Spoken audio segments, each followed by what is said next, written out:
مسابقه شاهمات در بین 8 ساله ها 8 نفر را مغلوب کرده ام و جایزه اول را سزاوار کرده.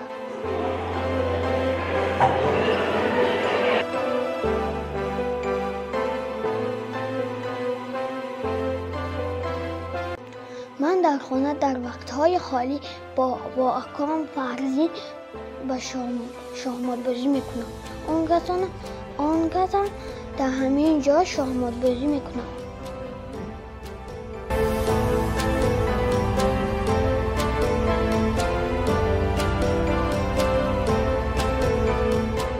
چون بچه خیلی لیاقتمند، ذهنش تیز می باشد. یگان چی رو فهمونه تیز فهمیده میگیرد. برای همین با بازی شاهمات شوق خیلی زیاد پیدا کرد.